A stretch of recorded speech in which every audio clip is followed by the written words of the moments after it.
Shri Narendra Bhai Modi, Shri JP Gupta commissioner technical education, professor MR Patel principal VGC, sir GK Sharma dean of faculty IIT Gandhinagar, faculty members, students, staff, all distinguished guest, visitors, ladies and gentleman, आज ये हमारे लिए बड़ा सौभाग्य का विषय है कि हमारे मुख्यमंत्री श्री नरेंद्र भाई मोदी हम लोगों के बीच में उपस्थित हुए हैं। पिछले एक वर्ष से हमारे स्टूडेंट्स काफ़ी उत्सुक थे कि एक बार श्री मोदी हमारे बीच में आए, और पिछली बार जब मेरी उनसे बात हुई मैंने कहा कि आप एक बार हमारे यहाँ आइए, तो बोले बिल्कुल आएंगे।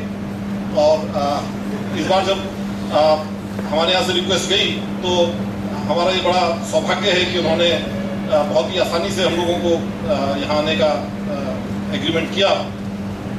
हमारा इस संस्थान अभी 3 साल पुराना हो गया है और मई में पहला बैच हमारे स्टूडेंट्स का निकलेगा। इनोवेशन किए, और जैसा कि गुजरात की ज़मीन मशहूर है इनोवेशन करने के लिए, हमारा ये विश्वास है कि हमारी ये आईआईटी आज बाकी सभी आईआईटी से प्रयोग करने में काफ़ी आगे है, और इस बारे में काफ़ी चर्चा भी होती रही है। और हम मुख्यमंत्री जी को ये आश्वासन देना चाहते हैं कि अगले 5-10 सालों में जिस दिशा में हम जा रहे हैं, जिस दिशा में हमारे छात्र जा रहे हैं, हमारे फैकल्टी जा रहे हैं, उस सबको देखते हुए अगले 5-10 सालों में ये आईआईटी बाकी आईआईटी से सबसे आगे होगी और विदेशों में, देशों में हमारा नाम होगा। इन सब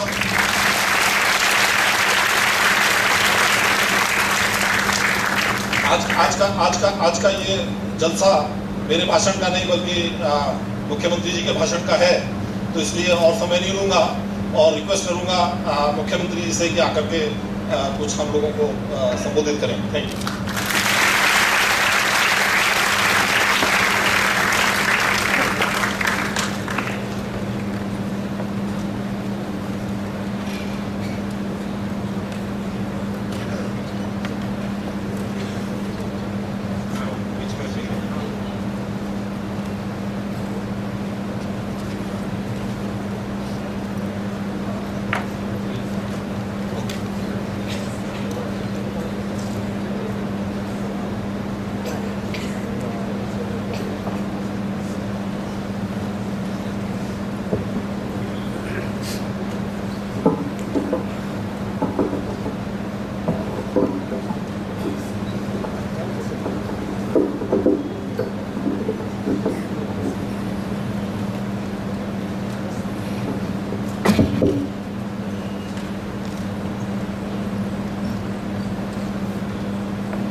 श्रीमान सुधीर जी,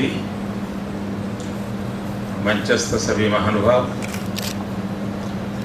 नौजवान दोस्तों, पहले तय ये हुआ था कि मुझे 15 तारीख को आप लोगों के बीच आना था, लेकिन बाद में मुझे एक जयपुर का कार्यक्रम बन गया और मैंने अपने हाथ ऊपर कर दिए। आपकी टीम के लीडर मेरे गले पड़ गए कि साहब हम डेट बदलते हैं लेकिन आप आइए जरूर, और उनका उत्साह और इतने वो लगन से आग्रह कर रहे थे कि मैं मना नहीं कर पाया, और उसके कारण आप सबके बीच एक दिन पहले आ गया। मित्रों, मुझे खुशी हुई कि इस बार आप अपने समिट का सब्जेक्ट इंफ्रास्ट्रक्चर पर केंद्रित किया हुआ है, वो आपका फोकस एरिया है। मैंने पूछा मुझे क्या कहना है, तो उन्होंने कहा जो मर्जी पड़े। अब जो मर्जी पड़े में तो फिर बहुत सुविधा रहती है, आराम से गप्पे गोष्ठी कर सकते हैं। मित्रों, सुधीर जी जब कह रहे थे कि हम इस इंस्टीट्यूट को आने वाले कुछ वर्षों में इस ऊंचाई पर ले जाएंगे,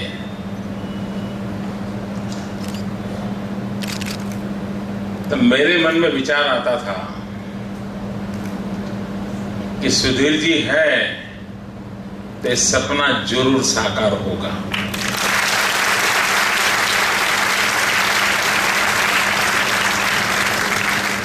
और आज भी इतने कम समय में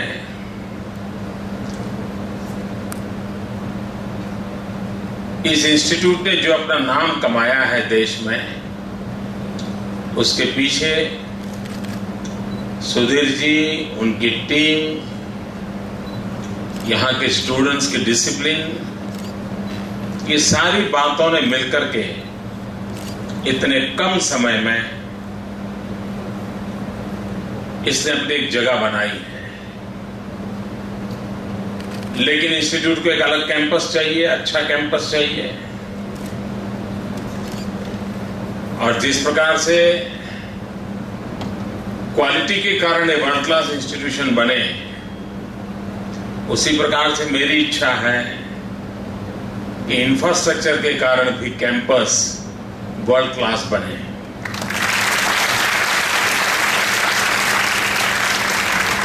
तो आप जिस इंफ्रास्ट्रक्चर की चर्चा शुरू कर रहे हो, उसका आरंभ मैं आईआईटी के कैंपस से कर रहा हूं।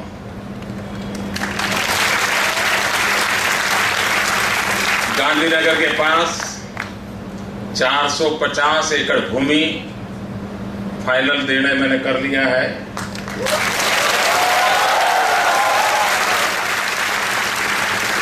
और आपको मालूम है यहां भूमि के दाम कितने हैं?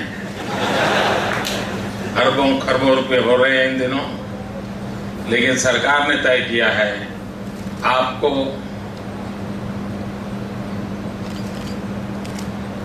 चलेगा ना, सिर्फ 1 रुपये में किराए से दे देंगे। 99 ईयर के लीज पर। और इसलिए सिर्फ जमीन से जो पैसे बचेंगे उससे ही आप दुनिया का बेहतरीन कैंपस बना सकते हैं। अभी आप पर है, और मैं तो चाहूं कि आपकी सभी आईआईटीज के लोग अपने अपने इंस्टीट्यूट की तरफ से बढ़िया डिजाइन भेजें, यहाँ कंपटीशन हो और फिर एक वर्ल्ड क्लास कैंपस क्यों न बने, आप ही के पार्टिसिपेशन से बने तो एक बहुत बड़ा काम गुजरात की धरती पर सुधीर जी के नेतृत्व में हम संपन्न कर पाएंगे, मुझे भरोसा है। दोस्तों, आप लोगों ने कोरिया के डेवलपमेंट के संबंध में शायद पढ़ा होगा। साउथ कोरिया, उसकी पॉपुलेशन, उसकी ज्योग्राफिकल एरिया करीब करीब गुजरात जैसा ही है। काफी बातों में गुजरात से मिलता जुलता वहां का प्रोग्रेस है। अब एक जमाना था जब वो थर्ड वर्ल्ड कंट्रीज का हिस्सा था, गरीब देशों के पैकी एक था। बहुत कम समय में कोरिया समृद्ध देशों के स्थान पर पहुंच गया।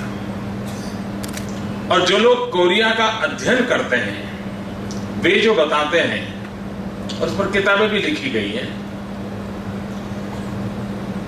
तो कोई 30-35 साल पहले वहां के जो राजकर्ता थे, उन्होंने एक बहुत अहम फैसला किया और जिसने कोरिया के जीवन को बदल दिया। लेकिन जब उन्होंने वो फैसला किया तो उन पर बहुत दबाव आए, आलोचनाएं हुई,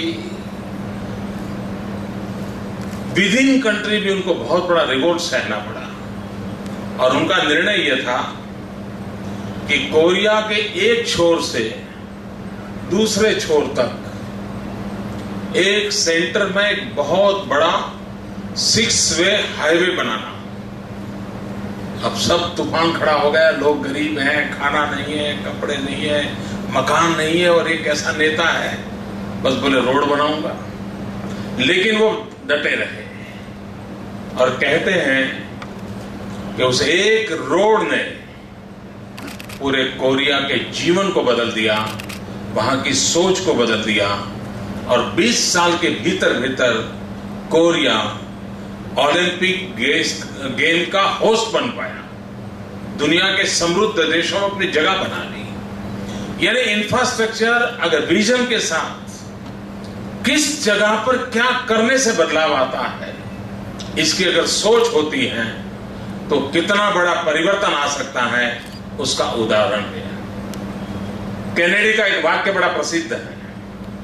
जॉन एफ कैनेडी ने कहा था कि संपत्ति नहीं है जो रोड बनाती है, ये रोड है जो संपत्ति बनाते हैं।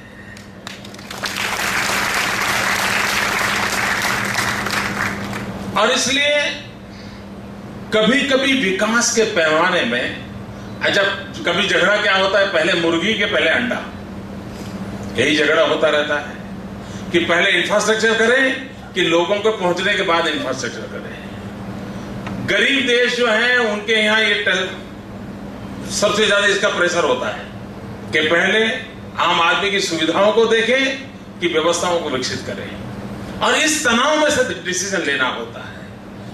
और जो इस डिसीजन का लेने का सामर्थ्य रखते हैं वो स्थितियों को बदल देते हैं, जो सामर्थ्य नहीं रखते हैं वो स्थितियों को फॉलो करते रहते हैं, और स्थितियां, परिस्थितियां, मुसीबतें उनके आगे 2 कदम आगे खड़ी हो जाती हैं। और इसलिए इंफ्रास्ट्रक्चर के प्रति एक जागरूकता से काम लेना पड़ता है। कोई एक जमाना था हमारे देश में इंफ्रास्ट्रक्चर का मतलब क्या होता था, रोड्स अच्छे, रेलवे ठीक, कुछ एमिनिटीज की जरूरत रहती है, ड्रेनेज है, टिकना है, फलाना, वो ठीक ठाक, कहीं थोड़ा और समृद्धि है तो जरा एयरपोर्ट हो जाए, इसी के अगल बगल में हम सोचते थे। आज से 10-15 साल पहले वो सोच ठीक होगी। आज वक्त बदल चुका है और इसलिए हमें नेक्स्ट जनरेशन इंफ्रास्ट्रक्चर के बेस को पकड़ना पड़ता है, सोचना उसके आधार पर पड़ता है। अगर मानव संस्कृति के विकास की ओर नजर करें तो एक बात साफ आती है कि मानव संस्कृति का विकास युगों तक जहां नदी बहती थी वहीं पर मानव संस्कृति का विकास होता था। उसी के इर्द गिर्द सारी जीवन व्यवस्थाएं विकसित होती थी और उसका जीवन का मुख्य बिंदु रहता था पानी। अगर पानी है तो बाकी दुनिया खड़ी की जा सकती है। ये मूलभूत सोच से सारी मानव संस्कृति का विकास जल से निकट रहा है। ये सदियों और दुनिया के सभी देशों की एक कॉमन पैटर्न रही है। बाद में वक्त बदला। वक्त बदलने के बाद आपने देखा होगा कि दुनिया के अंदर न सिर्फ हिंदुस्तान, विकास वहां हुए जहां से हाईवेज गुजरते थे। मंदिर भी पहले लोग हिल पे बनाते थे, वक्त बदल गया, अब मंदिर भी हाईवे पर बनाते हैं क्योंकि भक्त भी क्लाइंट बन गया है। तो सोच कैसे बदलती है आप देख सकते हैं कि हाईवेज के ऊपर जीवन अब बसने लगा है। कहीं पर भी देखिए, यहां रिंग रोड बनने वाला है, पता चलते ही रिंग रोड के अगल बगल में, रिंग रोड पूरा होने से पहले डेवलपमेंट हो जाता है। तो दूसरा फेज वो आया कि जहां से रास्ते गुजरते हैं वहां जन जमावड़ा शुरू हो जाता है। अब वक्त बदला है दोस्तों। आने वाले युग में मैं देख रहा हूं निकट भविष्य में कि मानव विकास वहां होगा जहां से ऑप्टिकल फाइबर गुजरता है। ये वक्त बदलने वाला है। पूरी मानव संस्कृति का विकास इस इंफ्रास्ट्रक्चर के साथ जुड़ने वाला है, जिसमें कम्युनिकेशन है, जिसमें टेक्नोलॉजी है, जिसमें स्पेस के साथ उसका कनेक्टिविटी है। ये दुनिया बदलने वाली है और इसलिए हम जब नेक्स्ट जनरेशन डेवलपमेंट की सोचते हैं तो हमें उस मूड से सोचना पड़ेगा। मित्र, गुजरात एक राज्य ऐसा है जिसने अपने इंफ्रास्ट्रक्चर की सारी व्यवस्थाओं को एक नया मोड़ दिया है और ये 10 साल के भीतर दिया है। कभी कभी हम इंफ्रास्ट्रक्चर की बात करते हैं, अगर उसको क्वालिटी ऑफ लाइफ के साथ जोड़ करके देखें तो कैसा देखा जाए। मित्रों, आप में से कई लोग गुजरात के ही हैं, काफी मात्रा में मित्र बाहर से आए होंगे। बाहर सब ने सुना होगा कि गुजरात बहुत समृद्ध है, गुजरात बहुत विकसित है, ये सब सुना होगा। लेकिन 2001 में जब मैं इस जिम्मेवारी पर आया, आज से 10 साल पहले, तब मेरे राज्य में देयर वर ओनली 4% हाउसेस, 4% घर ऐसे थे जहां पर ड्रिंकिंग वाटर का टैप कनेक्टिविटी घर में थी। ओनली 4%। बाकी 96% लोगों को बाहर से पानी लाना पड़ता था उनके। अब इसका मतलब वो इंफ्रास्ट्रक्चर नहीं था। मित्रों, 10 साल के भीतर उस क्वालिटी ऑफ लाइफ में चेंज लाने का परिणाम ये हुआ है विद इन 10 ईयर्स, यानी गुजरात के 40 साल के इतिहास में 4%, and in this 10 year 76% family ऐसे हैं जिनको घर में पानी टैप से मिलता है, टैप वाटर से मिलता है। मैं इंफ्रास्ट्रक्चर के इस लेवल से अगर बात शुरू करता हूं, क्वालिटी ऑफ लाइफ में चेंज लाने के लिए वो कैसे परिवर्तन करता है। 2001 में जब मैं आया तो लोग मुझे कहते थे कि मोदी जी आप आए हैं, अच्छी बात है, लेकिन ये काम कर पाओगे क्या? तब तो मैंने शपथ भी नहीं ली थी। मेरा अभी मुख्यमंत्री पद का शपथ बाकी था। मीडिया वालों ने मुझे 1 हफ्ते पहले मुख्यमंत्री बना दिया था। हेडलाइन छप गई थी, ये बन जाएंगे, ये बन जाएंगे। तो फिर लोग भी मिलने जुलने आना शुरू हो गए। वो मेरे से एक मांग कर रहे थे, मोदी जी कम से कम शाम को खाना खाते समय बिजली मिले, ऐसा तो करो।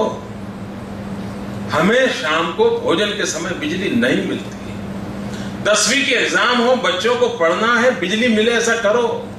मां बीमार है, पंखा नहीं चल रहा है, पंखा चले, ऐसा करो। वो दिन थे 2001 में। अगर क्वालिटी ऑफ लाइफ में चेंज लाना है, हमने तय किया अगर शहर को बिजली मिलती है, गांव को क्यों न मिला। और उसका परिणाम यह हुआ कि विद इन 3 ईयर्स 1000 डे का एक प्रोग्राम बनाया, और उस 1000 डे के अंदर पूरे गुजरात में हर गांव में 24 आवर 3 फेज अनइंटरप्टेड बिजली आज अवेलेबल है। ये हिंदुस्तान में लोगों को आश्चर्य होता है कि ऐसा भी कुछ होता है कि अपने देश में, लेकिन होता है। आज गुजरात का कोई गांव ऐसा नहीं है कि जहां पर 24 घंटे बिजली प्राप्त न होती है। और ये क्वालिटी ऑफ लाइफ में कैसा चेंज आया। मैंने आईएम के माध्यम से सर्वे किया, सोशियो इकोनॉमिकल सर्वे। उस सर्वे में एक बड़ी महत्वपूर्ण बात आई कि बिजली आने के कारण गांव से शहर की तरफ जाने की संख्या थी, उसमें 33% कमी हो गई। लोग गांव में रहना पसंद करने लगे। तो हमने कहा चलिए नेक्स्ट जनरेशन इंफ्रास्ट्रक्चर।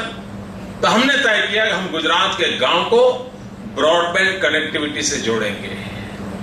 मित्रों, पिछला बजट का स्पीच अगर आपने सुना होगा भारत सरकार का, तो भारत सरकार ने पिछले बजट में कहा है कि भारत सरकार यानी रनिंग वर्ष जो है इसमें हिंदुस्तान के 3000 गांवों में ब्रॉडबैंड कनेक्टिविटी के लिए प्रयोग करेंगे, ऐसा भारत सरकार का बजट कहता है। मित्रों, गुजरात में 2009 में 18,000 गांवों को ब्रॉडबैंड कनेक्टिविटी से जोड़ दिया गया। आज मैं किसी भी गांव में वीडियो कॉन्फ्रेंस से बात कर सकता हूं। आज गांव के लोग ऑनलाइन कम्युनिकेशन कर सकते हैं। ये जो नेक्स्ट जनरेशन टेक्नोलॉजी का इंफ्रास्ट्रक्चर है, ये वहां के जीवन में बदलाव ला रहा है, और उस बदलाव की दिशा में हम प्रयत्नरत हैं और उसका फायदा मिल रहा है। आप लोग जब कभी गौर से देखा होगा तो गुजरात में जितने रोड्स थे वो नॉर्थ और साउथ को जोड़ने वाले थे। आपने अगर गौर से देखा होगा तो राजस्थान से रास्ता आता है, महाराष्ट्र की ओर जाता है। यही हमारा मेन व्यवस्था थी। हम आए, हमने कहा ये तो ठीक है भाई, ये कनेक्टिविटी देता है, राजस्थान को जोड़ता है, मुंबई के साथ जोड़ देता है, लेकिन गुजरात के डेवलपमेंट के लिए सफिशिएंट नहीं है। और गुजरात ने इनिशिएटिव लिया हॉरिजॉन्टल रोड नेटवर्क बनाने का, ईस्ट वेस्ट को जोड़ा, यानी ट्राइबल बेल्ट को समुद्र किनारे के साथ जोड़ना। और उसका परिणाम क्या हुआ कि सारी संपत्ति और विकास जो दो मेन रोड पर हो रहे थे नॉर्थ साउथ से, आज उसको हॉरिजॉन्टल रोड मिले, 6 रोड हॉरिजॉन्टल बनाए पूरे राज्य में, जो ईस्ट और वेस्ट को जोड़ देते हैं, और ये काम 4 साल में पूरा कर दिया। और उसके कारण wealth and progress and prosperity का डिस्ट्रीब्यूशन हॉरिजॉन्टल होने लगा, उधर ट्राइबल बेल्ट की ओर जाने लगा, इधर समुद्र किनारे की ओर जाने लगा, और पूरा गुजरात मल्टी पिलर स्ट्रांग होकर के आज डेवलप हुआ आपको नजर आता है, जस्ट बिकॉज एक पॉलिसी डिसीजन कि गुजरात की कनेक्टिविटी हॉरिजॉन्टल चाहिए। पोर्ट सेक्टर अगर हमारा भविष्य है तो हमारा ट्राइबल बेल्ट को पोर्ट तक जोड़ना चाहिए, और उसका नतीजा ये हुआ है कि आज मेरे राज्य के किसी भी क्षेत्र की एग्रीकल्चर प्रोडक्ट, वो एग्रीकल्चर प्रोडक्ट विद इन 4 या 5 आवर्स किसी भी समुद्र तट पर पहुंचाई जा सकती, इतना इंफ्रास्ट्रक्चर मिला है। और इंफ्रास्ट्रक्चर अपग्रेडेशन भी कैसे होता है, आपने उच्छल और निजर ये तहसील का नाम सुना होगा, एकदम नंदुरबार महाराष्ट्र के बगल में है, बिल्कुल गुजरात का आखिरी छोर पे है।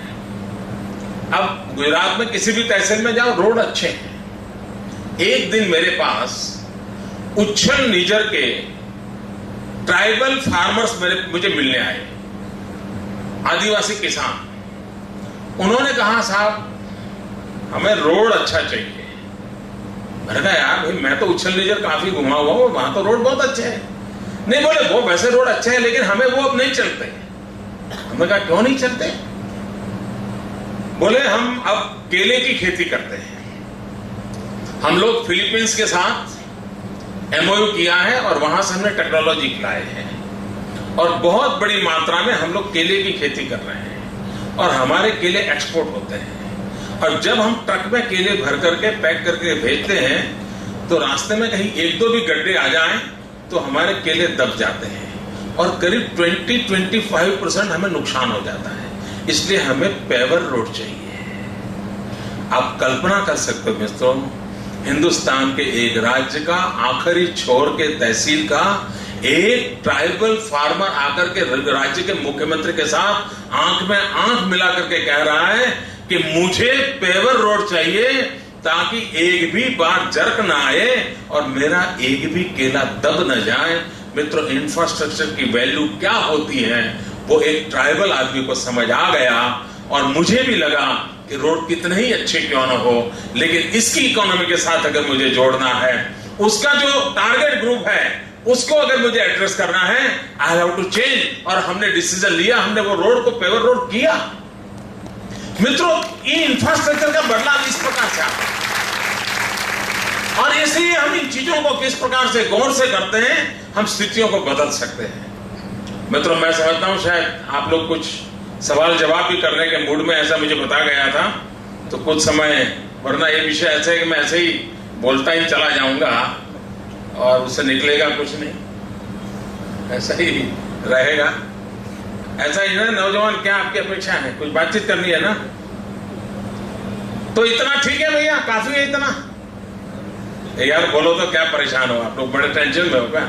ऐसी सूचना दी है कि मुख्यमंत्री बड़े डिसिप्लिन वाले हैं तो आप जरा संभल के बैठना, ऐसा कहा है कि आप लोग अरे रिलैक्स हो जाइए भाई, ऐसा आराम से, आप कॉलेज में है, वो मस्ती में रहिए। तो ये ठीक है इतना कि और भी कुछ सुनना जानना है? बहुत हो गया, आप क्या करना है। धन्यवाद।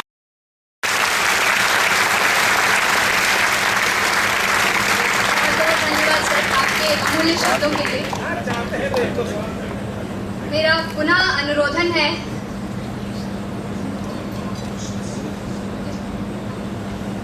श्रोताओं से निवेदन है, अगर किसी के मन में कोई प्रश्न है तो वो पूछ सकते हैं।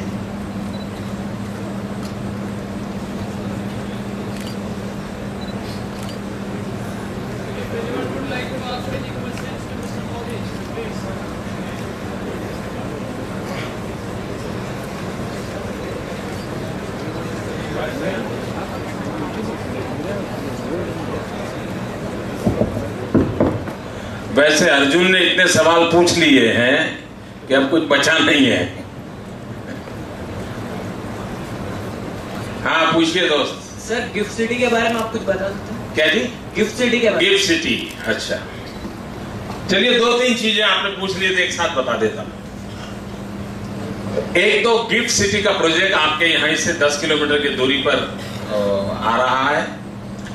एक प्रकार से वो फाइनेंशियल सर्विसेज का हब बन रहा है and global hub, global capital बनेगा। इसकी विशेषता ये है कि एक तो उसका वर्ल्ड क्लास इंफ्रास्ट्रक्चर तो होगा ही होगा, लेकिन सबसे बड़ी बात है सिक्योरिटी। फाइनेंस की दुनिया में जो कुछ भी डॉक्यूमेंट्स होते हैं, जो भी फिगर्स होते हैं, अकाउंट की जो व्यवस्थाएं होती हैं, उसकी सिक्योरिटी एक बहुत बड़ी चैलेंज होती है और इसलिए उसको एक ऐसे आईटी बेस के सपोर्ट की आवश्यकता होती है कि जो इस प्रकार के सभी बैंकिंग क्षेत्र के ग्लोबल हेडक्वार्टर उनको बनाने हैं। अगर वो फैसिलिटी हम देते हैं तो that is the best thing और उसको ध्यान में रखते हुए उस प्रकार के लोगों को कैटर करने के लिए ये गिफ्ट सिटी हम बना रहे हैं और उस गिफ्ट सिटी में करीब 1 लाख लोग वहां रह सके, काम कर सके और मेनली फाइनेंशियल एक्टिविटी के से जुड़े होंगे। उस दिशा में हम काम कर रहे हैं। दुनिया के कई कंपनियां उसके साथ पार्टनर बनी है और ऑलरेडी उसका काम आगे बढ़ रहा है। उसी प्रकार से एक महत्वपूर्ण काम हो रहा है, आपने पूछा नहीं लेकिन मैं बता रहा हूं, दिल्ली मुंबई इंडस्ट्रियल कॉरिडोर। दिल्ली से मुंबई तक एक डेडिकेटेड फ्रेट कॉरिडोर बन रहा है जो मेनली नॉर्थ को बंदरों से जोड़ने का काम करेगा। जो इंपोर्टेड मटेरियल होगा वो उस ट्रेन के रूट से वहां जाएगा और जो एक्सपोर्ट करने वाला मटेरियल है वो वहां से यहां आएगा। इसमें 40% एरिया गुजरात का आता है। इसके कारण एक बहुत बड़ा आर्थिक क्षेत्र में एक बहुत बड़ा बदलाव आने वाला है। ऑलरेडी उसका काम चल रहा है, जापान के साथ कोलैबोरेशन करके कर रहे हैं और गुजरात उसमें काफी कुछ आगे बढ़ चुका है। तो एक उस दिशा में काम चल रहा है। उसी प्रकार से एक काम हो रहा है SIR, स्पेशल इन्वेस्टमेंट रीजन्स। अब जैसे यहां से 80 किलोमीटर दूर धौलेरा है, दुनिया का सबसे बड़ा प्लांट सिटी बन रहा है, दुनिया का सबसे बड़ा। सांघाई जो बना है उससे ये डबल है। पूरा सिंगापुर का जो साइज है इससे करीब 1.25 गुना है और ये यहां नया आकार ले रहा है। ऑलरेडी उसकी जमीन आइडेंटिफाई हो गई है, वहां इंटरनेशनल एयरपोर्ट बनने के लिए सारी परमिशन हो चुके हैं। कंपनी जो उसको डेवलप करेंगे उनको कॉन्ट्रैक्ट दे दिए जा चुके हैं। अहमदाबाद से उसको मेट्रो से जोड़ा जाएगा, गांधीनगर को उसको मेट्रो से जोड़ा जाएगा, तो एक नया सिटी बन रहा है। उसी प्रकार से दुनिया का सबसे बड़ा man made sweet water lake बन रहा है यहां पर कल्पसर।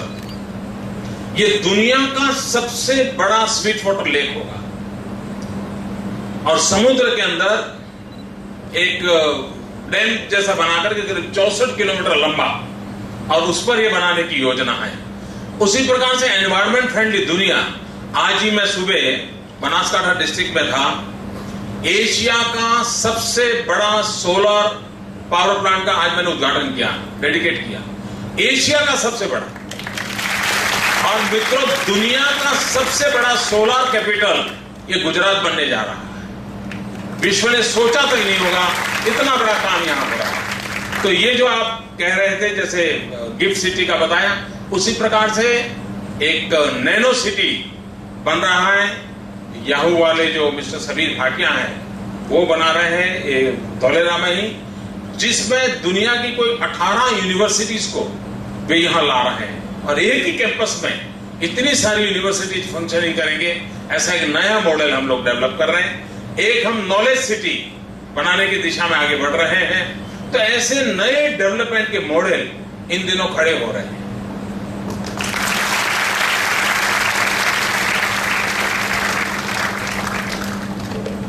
बहुत बहुत धन्यवाद सर। मेरा पुनः अनुरोधन है हमारे विशिष्ट अतिथि महोदय से कि वे अपने कर कमलों द्वारा दीप प्रज्वलन कर अमध्य 2011 का शुभारंभ करें।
तो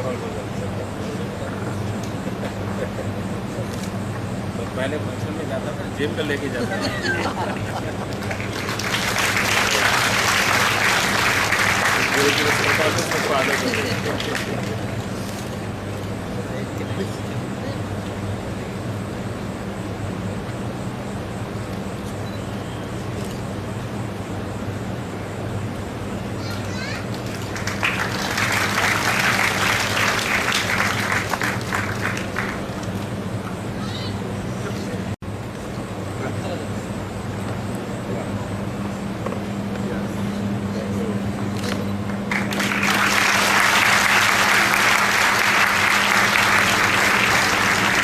आज की संध्या की उन्होंने अपने व्यस्त समय में से कुछ पल हमारे लिए निकाले।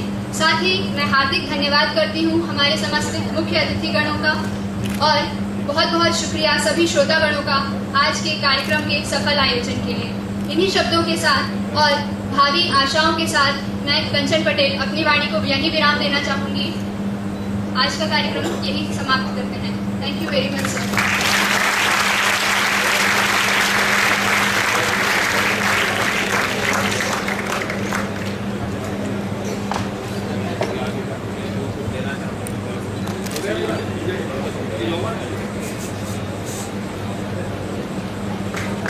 ओके, थैंक यू दोस्तों।